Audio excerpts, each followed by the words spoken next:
because I don't know if any of you know this, but Geet and I were classmates when we were in 5th and 6th grades. So we've known each other a long time.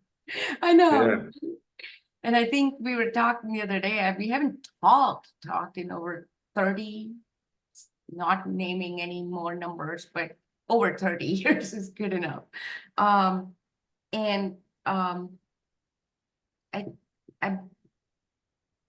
So Geet is based in Dubai, correct, Geet? That's right. And he has over 24 years of experience with diverse backgrounds in enterprise technology, sales, and travel technology. And he started his own business called TravEasy in 2014, so about a decade ago. And he went through the roller coaster of COVID-19 and the impacts on the travel industry. So he has a lot of firsthand experience with the ups and downs of running a business. And so I'm just going to turn it over to Geet, because what we want to do is to really talk about the kinds of challenges that startups and even small businesses in general face when it comes to getting investment funding or funding in general. And when Geet reached out to me and he's like, oh, I've done this, if I can help with anything, let me know. I was like, Geet, do you want to be on a podcast? So here we are. So I'll just turn it over to Geet, and thank you everybody that is here, and while we wait for other people to join. Well, thank you, Kruti. Yeah, I mean, first of all, great to see you. Well, see you on video and maybe so actually in about 30 odd years that we've connected. That's really, really nice. Yeah, I mean, I think, some of the experience share that I could do over the last decade or so when I started the company. Middle East is not typically a market where venture capital back in 2014 was a word people had heard of. Unlike, let's say, the US, or unlike a whole bunch of other markets, China, India, whatever.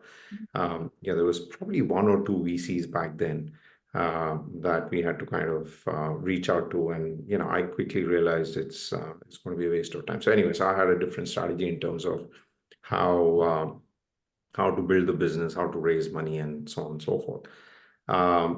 But yeah, I think I mean, what I've tried to do is summarize the discussion over 3 parts, and then there's some other notes after that. But when you really start your organization, when you start your company, and you don't really have the money, what is that you typically do, right? So you're bootstrapping, and these are some of the things that I essentially did, right? So you really start with bootstrapping. Everyone knows what bootstrapping is. And you're trying to be as frugal as possible in how you want to run your company, run through small offices. So on the inside, you're really trying to be small, but on the outside, you obviously want to show a slightly bigger picture of yourself. The other thing I really, really worked a lot on was networking and just building relationships. I think that to me really stood me in good stead. Eventually, that's really where my connects started coming through. Investors or interested parties started talking about investing and so on and so forth. I think this just takes a lot of time. I mean, a lot of the time, us as founders end up working a lot on building the product, end up working a lot on focusing on technology, etc. And I know we only got 24 hours in a day, but I really think that this networking and building relationships, and especially if you end up connecting with some of these people who are within the ecosystem really well connected. I mean, in my case, I had a couple of guys who were so well connected, listened to my story, and were just happy to connect further along. And that really kind of helped, taking my discussions forward. So I think that was one of the things where I would definitely recommend, early founders to spend time, not just to sit on their desks and build software or build technology. I mean, that's important as well. But have this as a very core function that you start working on. And of course, you don't want to waste too much time on it as well, but you need to know how do you connect from one to the other. And if you're especially targeting to reach to somebody, try to kind of figure out a chain if there's a way to do so.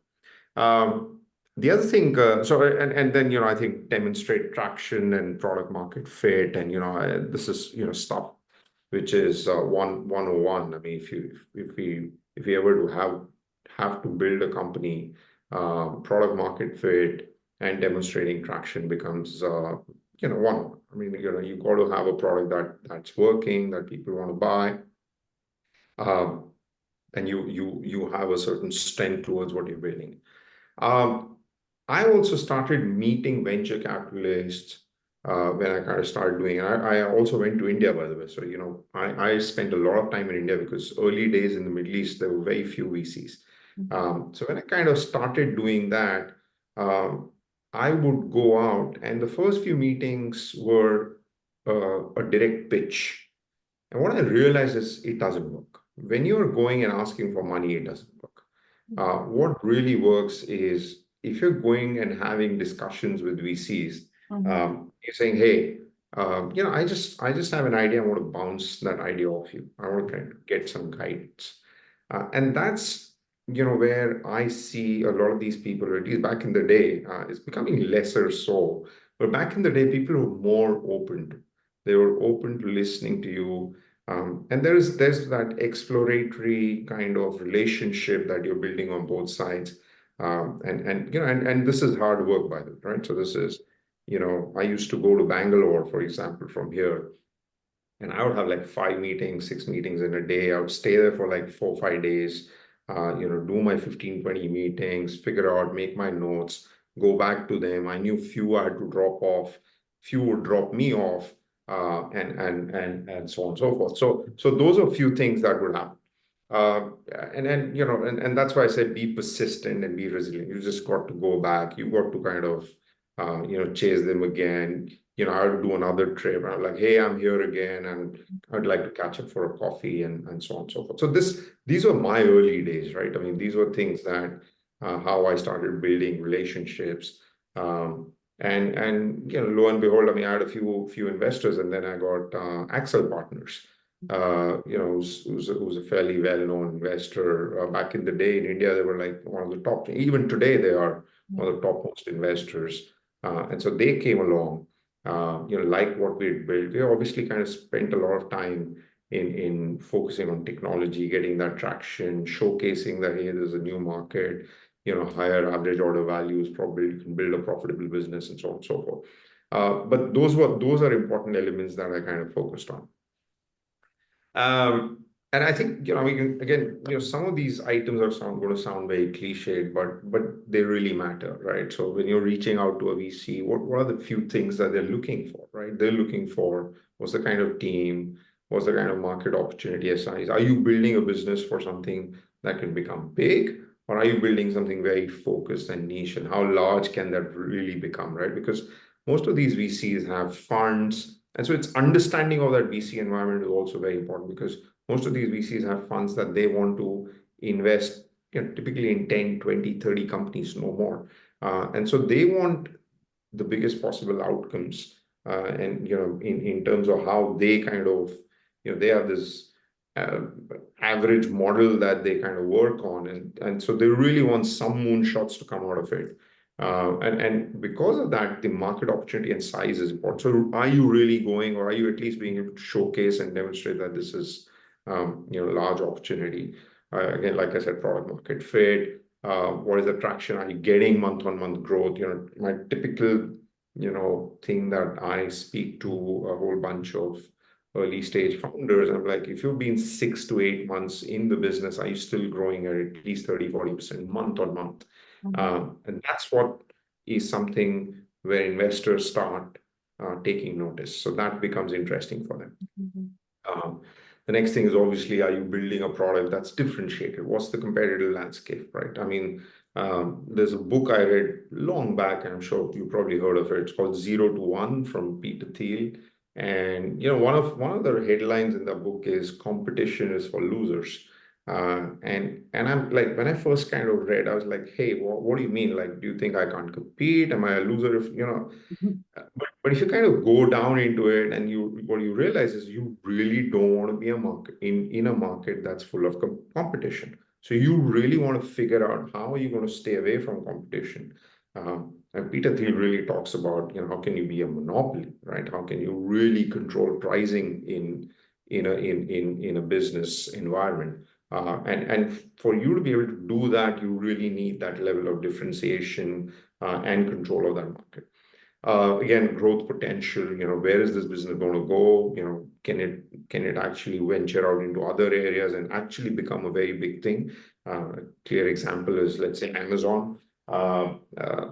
Amazon is started with selling books, but that's kind of ended up selling everything else, right? And so the potential kind of in terms of getting into other areas. Now, this could also take you away from focus. It depends on individual discussions and so on and so forth.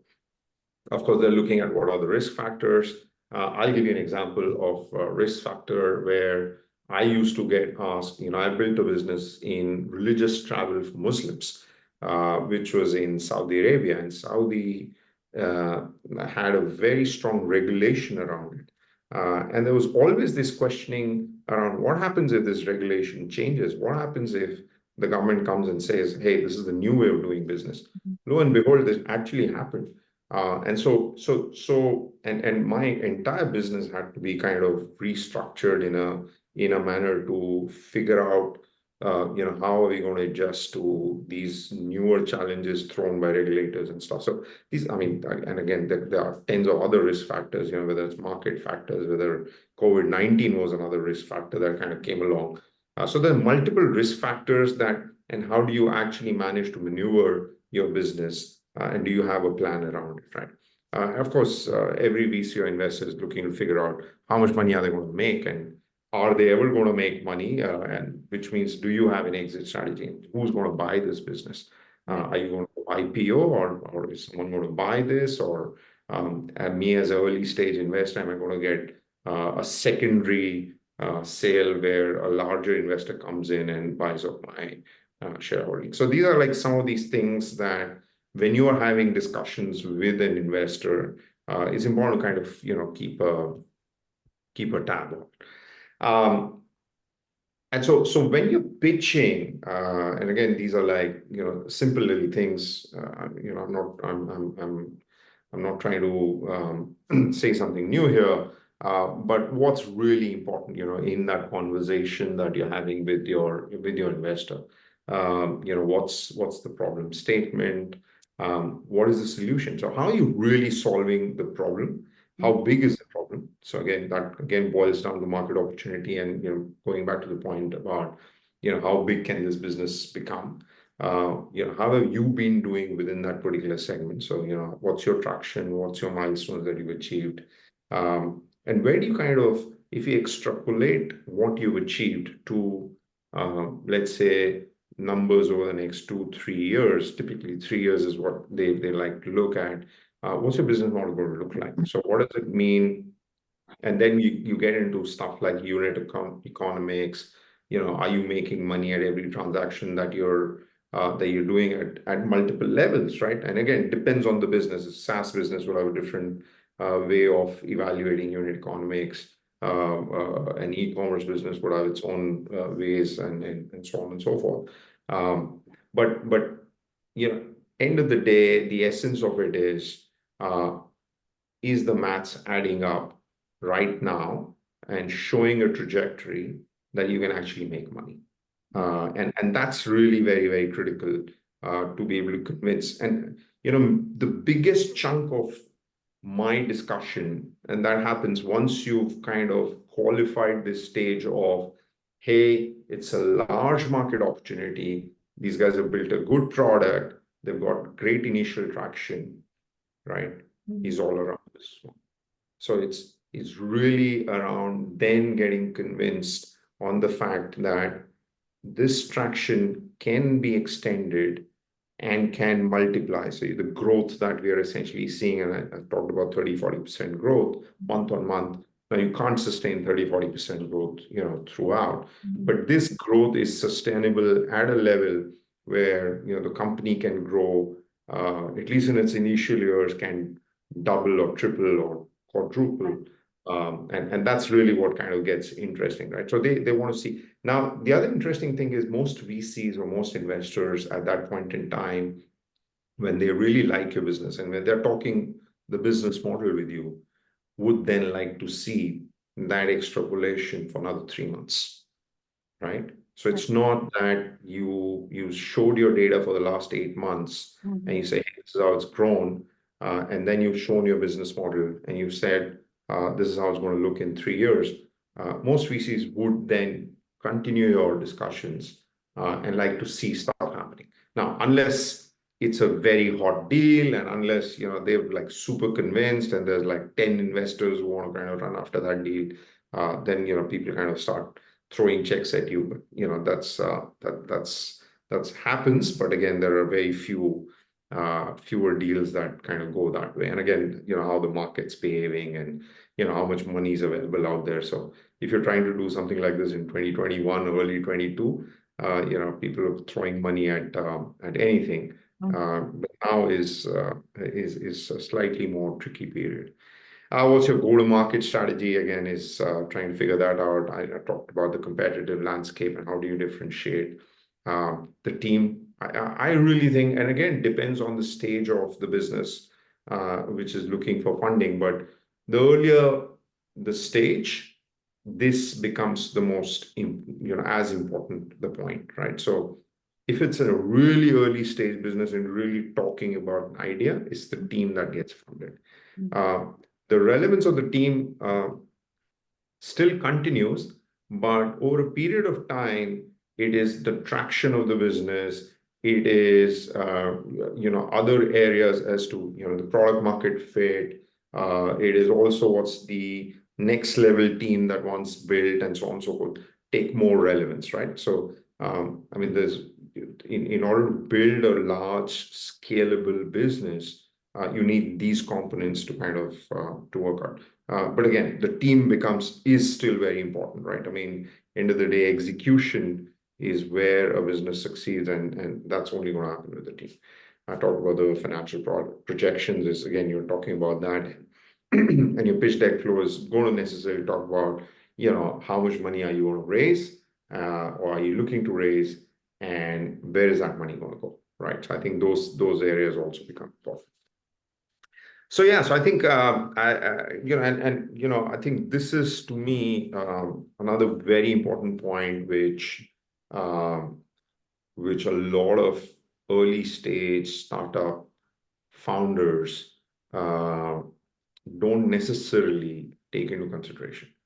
And to me, raising money is a lot about sales, right? It's like it's selling your company. That's how you raise money. So when you're selling your company, it's super important. So in sales in general, and I've kind of done sales for 15 years before I started my company, 14 years. And I mean, the core component of doing sales is, do you understand your customer? Do you really understand what is the size of this customer, who it is, what area does this customer really focus on, or area of business? Who's the person you're talking to within that particular customer? Because end of the day, it's an entity, but the individual is going to be the one who's going to be making that decision, and so on and so forth.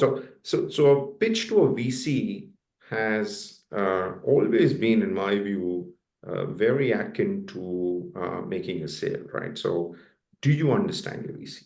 Do you understand whether they invest in early stage, growth stage, late stage? Do they even invest in your industry, and so on and so forth? So before reaching out, I think it's very important to make that assessment and really understand what's going around with that particular VC. Do you then know what's the hierarchy within that VC? Who's the partner? Who's the, are you talking to an associate and trying to push your conversation through that associate, or are you actually trying to go a little beyond, up the value chain and trying to get to the partner? And, are you asking that investment associate, hey, when is the next? Because, most likely, if it is not a warm intro, if it's a cold call, you end up being pushed to talk to an associate. But that's not where you really want your conversation to be, right? These guys are mandated to look at multiple deals and do a filter and so on and so forth. And so there's been so many times where I have actually very politely kind of had a meeting, etc., but then really tried to push through figuring out what's the hierarchy of that particular VC. And never have a conversation, even if one VC is showing you the best possible interest in your organization, almost out there to tell you that they're going to fund something similar or they're really looking for an opportunity like this. My experience is always be talking to at least 3 or 4 or 5 VCs who are at the same level, right? Never ever talk to just one. This entire world is very, very fluid, very slippery. At least that's been my experience, and it's not done till it's done. So, creating that competitive tension amongst VCs is also really, really important, because you are then able to have more bargaining power in that course of your discussion. Whilst you do all of that, you've got to nurture this relationship. It's about sales, it's about relationships. End of the day, people invest in people. They've got to like you. You got to like them. You got to also be very, very mindful of the kind of investor you're bringing on board. Because this investor now is your partner and is going to be part of multiple conversations on a very regular basis, be part of your board meetings, be part of deciding what your strategy is. And again, I'm making very generic statements, depends on what's the size and quantum of investment that they make. But generally, you're getting into a relationship with an investor here. And you better be sure that you like this person, in terms of having conversations and stuff. So it's important to have that courting period done, and nurture that relationship. And you very, very quickly will be able to find out, is this a person you can work along, not work along, and be able to, make those decisions further on. The other thing is, don't be afraid to hear no, and also don't be afraid to say this is not going to work for me. So I think it's important because very often I see people just for the sake of raising capital will go and say stuff, but it doesn't play out well in the end. Either the funding doesn't happen because they'll always figure out this is not going to work, or even if the funding happens, it's a pain eventually. Right. I've had that experience. I've had, one investor who came in, as part of a consortium, and unfortunately, I didn't really interact with this person well enough ahead of time. And I was like, it's part of a consortium. The consortium, I've met the leads and stuff, and looks all good. But about a year and a half down the line, started asking me really, very, very, if I'm allowed to say, stupid questions, which were very apparent at the board level. Like, why is this guy asking this? And then the board tried to figure out, ways to calm him down. And then suddenly this guy comes and sues the company, and all those kind of things. So my experience has been like, just because there's money available on the table, you shouldn't take it. It is so important that things need to, or at least you need to know. Again, a lot of stuff can happen eventually. I mean, who knows, right? Like I said, it's like a marriage. When you're courting, the early days are very nice, and you like each other and all the rest. But how it pans out, nobody knows eventually. But at least you got to be courting. At least you've got to spend that time together. So you kind of have a sense of, is this a person I can spend more time with, or is this a person I'm willing to give my ear to and understand more of what he or she wants with my business and be able to explain my point of view back. So I think that's really important. And again, I think one of the most important things in my VC discussions is being always have your numbers on the tip of your tongue, as in VCs like it. Where is your business going? What's your cost? How big is the market size? Where will you be in 1 to 2 years? What's going to be your cost structure? What's your unit economics? What's your customer acquisition cost? So on and so forth. So stuff like that.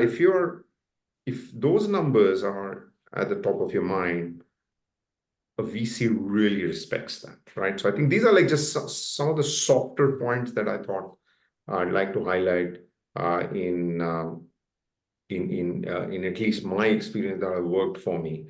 Yeah, I mean, over and above this, I mean, it's obviously a very, very long, lengthy discussion, but given the time that we have available, I thought I'll prepare the first 15 odd minutes to talk about my experiences, and then just be happy to share any other points which one might have here. Thank you, Geet. I wanted to see if Michael's experiences are different or similar, because it's a slightly different industry. But if it's okay with everybody, let's just see what Michael says, and then we can bring it all together. Yep, absolutely, my pleasure. So Geet, you covered a lot, really, really good. We have a lot of the same sentiments. So we have a slightly different way that we approach it. We actually have really 10 major steps that we go through. And then there's 2 other things that are kind of worth considering at the end. A lot of them you already talked about. We just have a slightly different, almost like a list that we go through. So I'll go through them one by one. And because this is being recorded and I think transcribed as well, you guys can probably copy and paste these notes. So I'll speak clearly and succinctly, so that way you guys can read about it later in case you forget. Thank you. So the first thing that is absolutely important is validating the idea that you have early with customers. And this means that you need to listen to what they're telling you to do and not what you want to do. Okay. This is a big problem where a lot of entrepreneurs get hung up, right? You come up with a great idea, and kind of like Gary Vaynerchuk said, right? Ideas are shit, execution's everything, right? So if you're executing an idea that you had in the shower in the morning and you think is a wonderful thing to do, but it's not actually what your customer is asking for, you're going to have a bad time. Okay. So number one, first thing is you got to validate what you're doing with your customers. The second thing is you do need to develop a very clear business plan. Now, plan is going to change. Okay. This is like anything else in life. You're going to start off with a plan and life is going to happen. So don't stick to the plan. You hear what I said? Now it sounds a little weird. Don't stick to the plan. If you do, you're going to be doing the things that you thought were important a year ago and aren't actually important today. So second thing, create a plan, start with it, and constantly reevaluate it, or you do not want to stick to the same thing twice. The third thing, which I think Geet hit on a couple of times here, is to network, right? Build your well before you're thirsty, okay? The shortest, smallest, brief interaction that you have with somebody over 15 to 10 minutes or whatever could lead you to the biggest connection that will change the rest of your life. So take every opportunity you can and help other people. When I say network, I mean come with something of value without expecting compensation to help the next guy first. Share your expertise, okay? Don't expect anything, right? Hope to help the next person. It will come back around to you, right? But that's the definition of networking, right? The fourth thing is to maintain lean operations. This is important for a couple of reasons, right? When you run out of money, it's like oxygen getting sucked out of the room. It's over. Okay. Now you don't need a lot. You can hold your breath for a little while, but you're going to need to maintain some level of minimum spend. And kind of like what Geet said before, when you get in touch with venture capitalists, they're going to ask for this anyway. So what do you want to have? A huge bloat, or do you want to show some solid EBITDA? Okay. So think it through. I'm traditionally trained as an engineer. So one principle that helps me a lot with this is very simple. What can I remove and still keep everything moving the same way? Not what can I add? Not how do I make the Rube Goldberg machine fancier and more complicated with additional dependencies and bells and whistles and fireworks? Nope. What I say is, how do we take things out? Okay. Simplify the design. That will help you with the finances by implication if you're removing parts. The fifth thing, which I think we talked about before, is consider bootstrapping before seeking external funding, which I know you guys are probably not going to want to hear because this is a presentation for venture capitalists. My experience personally, there are far more capitalists than there are venture capitalists in the Absolutely. venture capitalist field. Right? Yep. So finding the smart money partner is extraordinarily difficult. You might get it. I wouldn't expect it. Right. I think that you're far better proceeding with point number 3, networking and helping other people, and they will in turn help you. Now, with that in mind, there is eventually an inflection point. It's good to have relationships with people who have money that can help to expedite and accelerate the next part of your journey. I wouldn't start there. That's just personal preference. The other thing you might want to do is take a look at different funding sources, right? So if you do need to get funding, it doesn't have to come from one guy. And like Geet said earlier, don't depend on one guy, right? Probably a bad idea. There's here in the US, there's lots of federal and state programs that I'm not going to get into right now because it's different per state and there's depends on the size of the organization. Take every advantage you can. National Science Foundation, others, right? They have great grants. New York State, I'm in New York, right? Lots of great places you can go at the state level to get funding to help you. In general, states and countries do not want the brain drain. They want talent to stay, to develop. They do that by helping organizations to start. Incubators can help you, right? Anyway, we'll move on past this point, but that's a big part of it. The sixth, or sorry, the sixth point would be seventh point. Sorry, next point. I should have numbered these before I started. Is preparing for due diligence, right? So the IT side of the business that I run, we do a lot of compliance work. You absolutely have to be prepared for diligence questions. The easiest way in the world to do this is just to write it down. As you go, just write it down. It doesn't have to be perfect. It could be a running notepad file. It could be a SharePoint site. It could be a Dropbox file. You could take out your phone and use notes on your iOS and dictate to Siri. That counts. Okay? Write it down. Because what's going to happen is you will eventually be cornered by somebody who will say, did you think about this? What's your answer to this? And if your answer is, I never thought about it, it's very different than I thought about it and I changed my mind.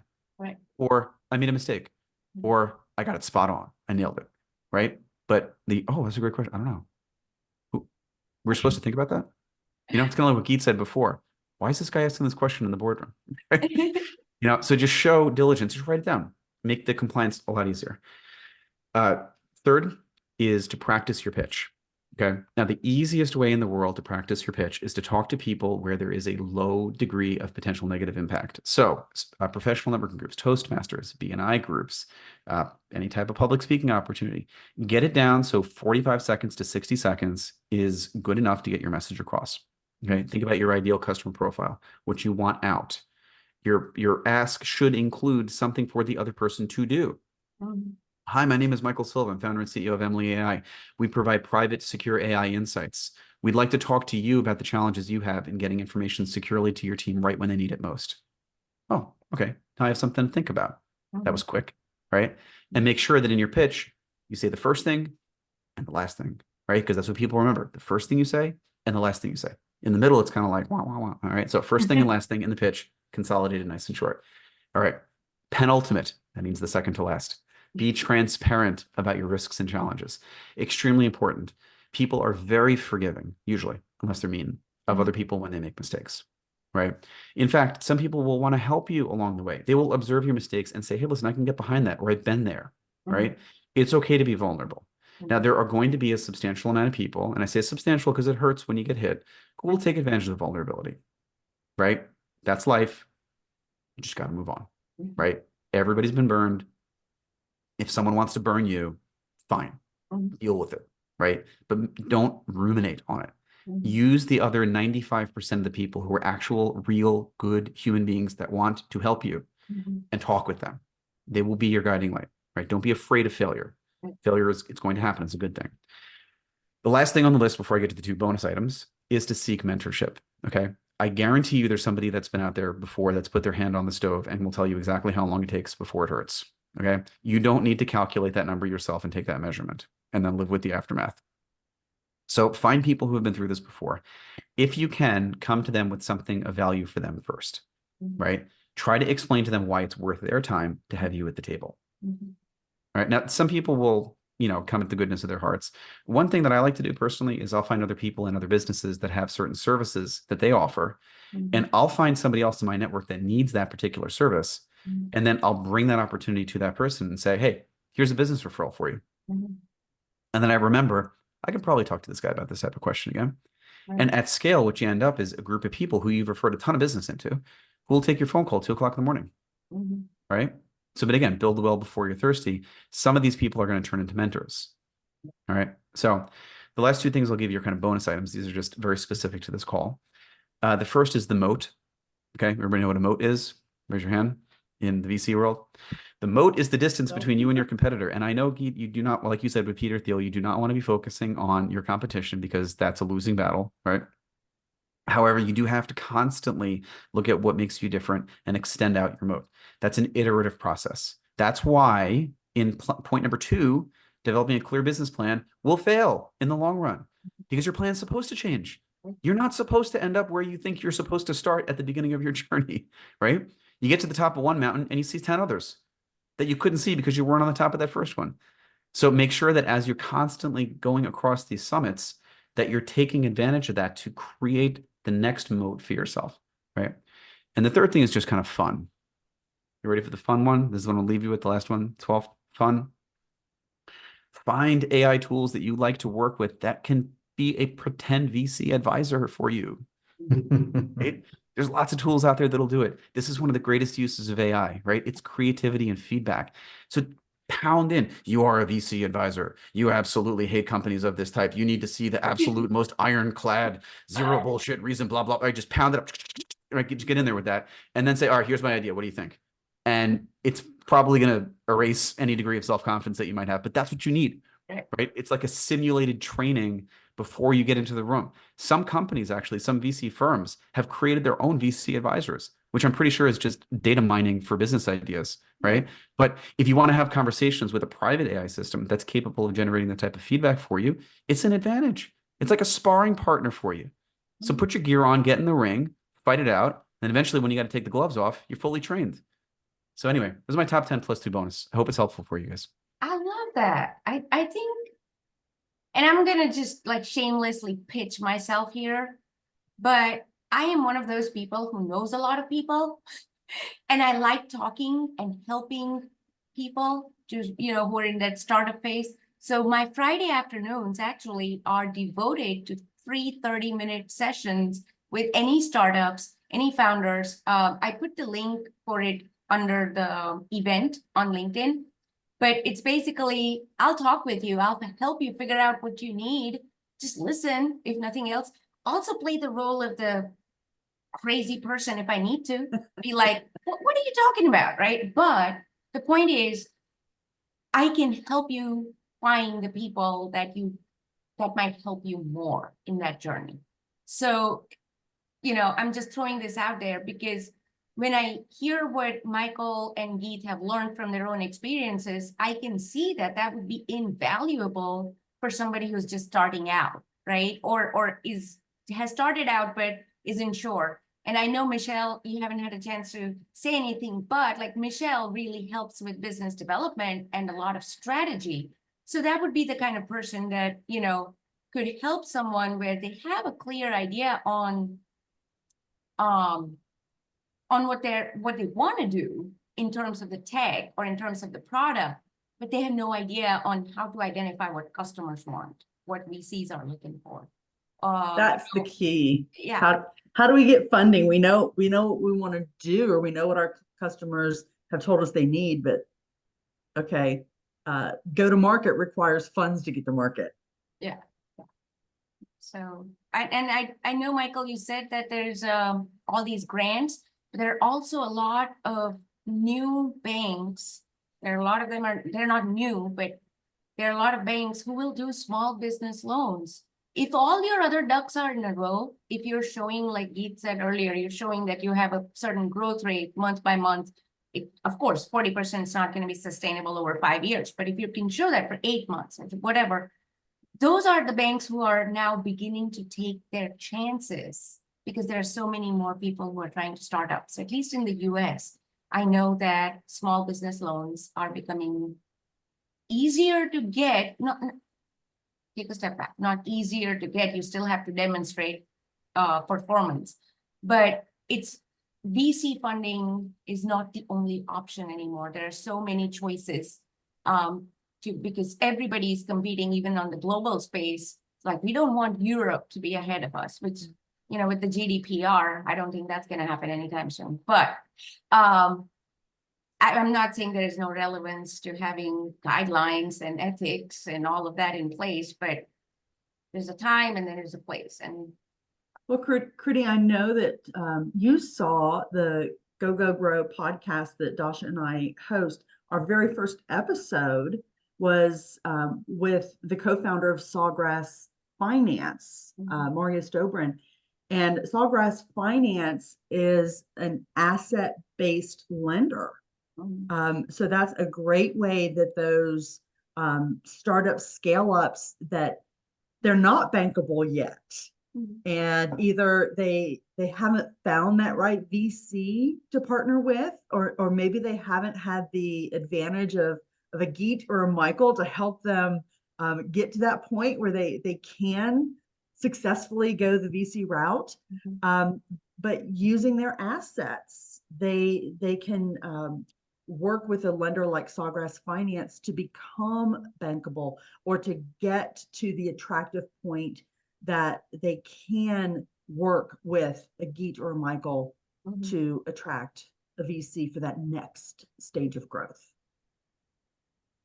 Any questions? Any questions, Nitin? Do you have anything to add? Yeah, first, thank you, Geet and Mike, and definitely Kruti for having this session in place. And these are much insightful. I got at least a couple points in my list. When I definitely are going to add that when I'm going to talk to next an investor meeting. So I just a quick question about what you said, Geet, to know more about VCs. So right now I'm in a stage, I'm just taking my example because I don't know any other one like me.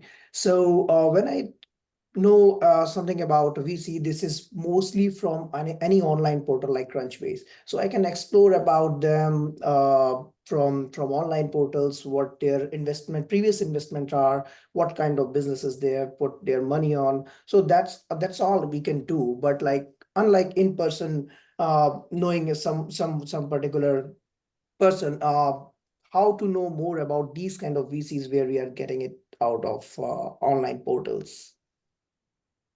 Yeah, look, I think, I mean, obviously, the stuff that's available on the website and internet and stuff, and there's so much you can know. But once you have a conversation, you know, even at the junior most level, let's say you're talking to an associate or a principal or someone at that level, I think that's your gateway into that VC, trying to figure out what these VCs have been doing, how do they evaluate, what are really important factors for them. And a typical question would also be, you know, who would be the partner for something like this? You know, so a partner within a VC firm is also going to have focus on certain specific areas, right? And and the associate ends up working closely with one specific partner or anything like that. I mean, it depends on every firm. Like every firm will have its own way of working. But I think that's the conversation which can lead you to, you know, more deeper insights. And then it's all about, you know, your own sales capability, right? It's about pitching as to how can you engage the next level guy in the next conversation. It's like, and you should be fairly, you know, I've also seen a lot of people not brave enough to ask, like, you know, when am I going to, you know, have that meeting with a partner? But I think one should kind of start pitching, saying, hey, at this level, does the partner get involved at this level?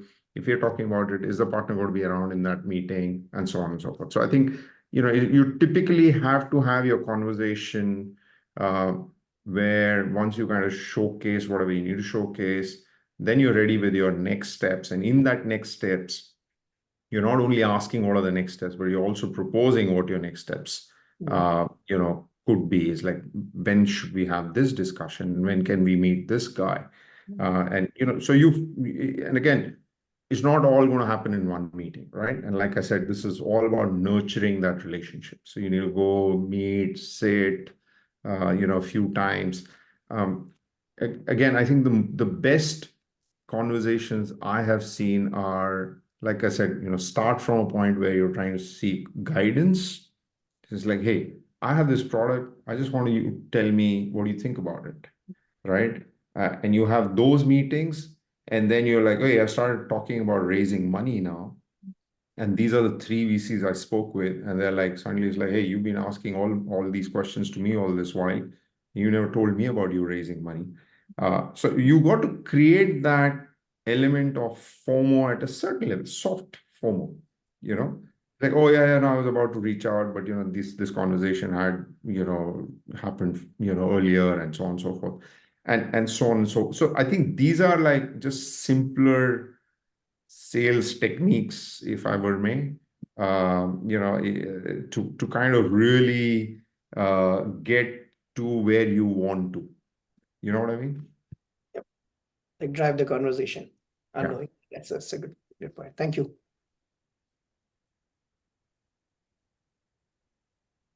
I don't have much else to add. I just want to ask, and this is just out of curiosity, when you guys were in that startup phase, right? Did you have mentors or coaches or somebody on a personal level that you would say was very helpful? As in, just somebody who'd be like, dude, you're feeling down today. It's okay. We all go through this. Buckle up, Can you share that personal experience? Maybe both of you, Michael, Keith. You want to go first, Michael? I mean, Dr. Kruti, this depends on my problem. I wish I could tell you it was one person. It could be more than one, but it's just I think that I've been very fortunate to have people in my life who have taken the time to care about the fact that a problem I'm trying to solve exists. So it's not about one person. It's look, I mean, I'm a Roman Catholic. I'm not like super religious, but like do unto others the way you want to have them do to you, right? It's very basic. Like you treat other people nicely. A little bit of empathy goes a long way. And the mentors that I've had in my life, the list is too long to name. I can't say one guy or one girl. It's just not. I just try my best. It's the other way, actually. I try my best. Anytime someone says, "Can you help me?" I'm always like, I don't have time. That's always my number one reaction. I don't have time. And then I make the time. Right. So, to me, the mentors that I've had in my life have made the time for me. So it's not one person. It's not one thing. It's a lifestyle. No, but that's beautiful because yes, and mentors don't have to be like official anyway. I mean, it could be a parent, it could be a sibling, it could be a friend, it could be your spouse. I mean, it's a whole slew of people. But I think that without having that backup, that somebody to like rely on, I don't think when I look at anybody who's successful and I ask this question, I always ask this question. There's always a network that goes beyond a professional network. So what about you, Geet? What's your Yeah, I mean, very similar. I mean, I can't think of one person. I mean, I remember used to have because I've been in the travel domain, and I knew nothing about travel when I started a travel company. So that's I still wonder as to why did I end up starting a travel company, but it happened. And so I was trying to learn a lot about how the industry works, and what are the elements to build, and so on and so forth. And I had a bunch of them. I mean, there's so many people who were ready. I remember there's this one gentleman. He was he would always call us. When I say us, is I had a co-founder as well, on a weekend, and this is in 2014, 2015, and he was building drones himself. And we would sit across the table while he's building drones, and that's his personal time. And we are having conversations around, how to build whatever elements of the product. And he used to head product for a very large, multinational, whatever travel company. And so we had those conversations, never asked a penny. Like, there's no No. There's nothing to what can I get out of it. No. And there were just so many of them. Mhm. And I think it goes a long way in terms of being able to, I think that's really where the ecosystem works, right? So, to be able to give back is also a privilege. Pay it forward, right? Pay it forward. Do for others what the others did for you. And that's how, I love the Absolutely. fact that And it's. so I had, I mean, again, I mean, the list is just so long. There are a few who clearly stand out, in terms of the amount of stuff that they did. But yeah, you got to have those, and it really, because otherwise it's also a very lonely journey, trying to build a company. So you need these people to be around. Yep. Yep. I think we are a little over time, but this has been amazing. And I want to thank you, Michael, and thank you, Geet, for sharing your experiences. I'm sure that people who watch this later on, they learn from it too. And I'll probably try to put some notes and stuff together to share and tag you guys on it. Because I think what you have done today is probably given pointers to people that didn't even know they needed to hear. So that's what I love about this discussion. And we are kind of paying it forward. All of us have had people who helped us, and this is just our way to do it. And I'm very, very grateful that you agreed to join me on this call. So thank you very much. Pleasure. Thank you so much for being here, Michelle and Nitin. And let's connect and keep a conversation going. And reach out to each other if you need anything. So Thank you Thank for you. organizing this, Kruti. Always a pleasure to learn from you and your network. thank you. Very valuable time spent. Thank you so much.